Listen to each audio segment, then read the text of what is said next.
महाराष्ट्र क्रांती news, आवाज सर्वसामान्यांचा। नाशिक सोनाराला बंदुकीचा धाक दाखवून सोने लुटणारे चोरटे पोलिसांच्या ताब्यात। गुन्हे शाखा युनिट 1 ची उल्लेखनीय कामगिरी। गेल्या 3 दिवसांपूर्वी अंबड पोलीस ठाणे हद्दीतील महालक्ष्मी नगर अंबड येथील ज्वेलर्स या दुकानातील मालक घोडके व त्यांच्या पत्नीला बंदुकीचा धाक दाखवून बुलेटवरून आलेल्या तिघांनी सुमारे 22 ते 25 तोळे सोने लुटून नेल्याची घटना घडली होती। त्याबाबत पोलिसांनी तपास चक्रे फिरवत अवघ्या काही तासात सोने चोरणाऱ्या आरोपींना ताब्यात घेतले। या अनुषंगाने चोरीचा तपास करीत असताना पथकाला गुप्त बातमीद्वारे माहिती मिळाली की चोरलेले सोने विक्रीसाठी एक इसम सिन्नर फाटा येथे येणार आहे।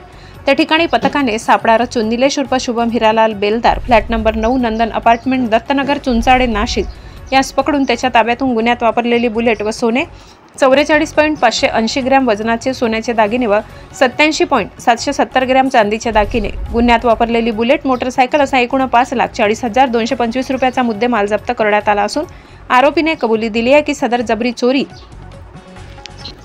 त्याने व त्याच्या साथीदाराने केली आहे। आरोपीने दिलेल्या कबुलीवरून अंबड पोलीस ठाणेकडील गुन्हा रजिस्टर नंबरनुसार भारतीय न्याय संहिता कलम 311, 309, 4, 333, 351, 2, 3, 5, 25, 4 प्रमाणे गुन्हा उघडकीस आलाय।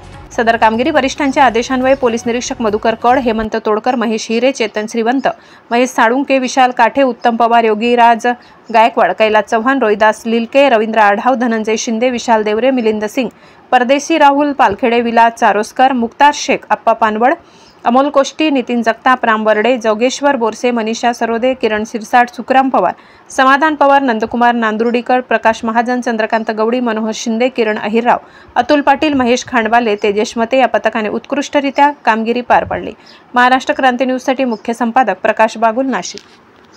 तो इथला आहे, बाकीचे 2 आरोपी ते नाशिकच्या बाहेरचे आहेत आणि त्यांनी इतर रेखी केली होती। पूर्ण त्या गुन्हे याची श्री ज्वेलर्सची सगळी पाहणी केली होती आणि ते गुन्हा करण्याच्या आधी 2 ते 3 राऊंड त्यांनी तिथं मारले होते। तिथं आजूबाजूला कोणी नसल्याची खात्री केली होती आणि त्यानंतरच हा गुन्हा केला होता। सर, त्यामुळे शस्त्र वापरले होते किंवा ते मिळून आले का काय नेमके? नाही, अद्याप जे 2 आरोपी आहेत आमच्याकडे पाहिजे आहेत त्यांच्यावर ते शस्त्र आहेत अशी आरोपींनी माहिती दिली आहे आणि त्यानुसार टीम रवाना झाली नाही। आता पकडल्यानंतर माहिती होईल। नाही, अद्यापर्यंत फिर्यादीच्या म्हणण्यानुसार 30 तोळे सोनं गेलेलं आहे असं सांगितलेलं आहे। आम्हाला काही त्याच्यात चांदीचे दागिने मिळालेले आहेत आणि काही सोन्याचे दागिने मिळालेले आहेत। त्याच्यामुळे आता ते बाकी 2 आरोपी अटक केल्यानंतर सर्व मुद्देमाल रिकव्हर होईल।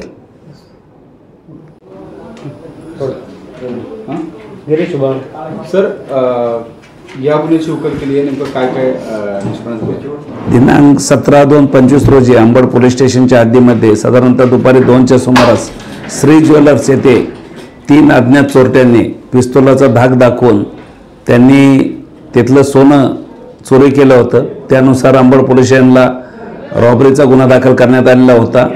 त्या गुन्ह्यामध्ये गुन्हे शाखा युनिट 1 आणि गुन्हे शाखा युनिट 2 असे 2 आम्ही टीम तयार करून माननीय पोलीस आयुक्त श्री कर्णिक साहेब यांनी आम्हाला आदेश दिले होते हा गुन्हा कुठल्याही परिस्थितीत उघडकीस आला पाहिजे। त्यानुसार आम्ही सर्वांनी घटनास्थळी व्हिजिट केली होती।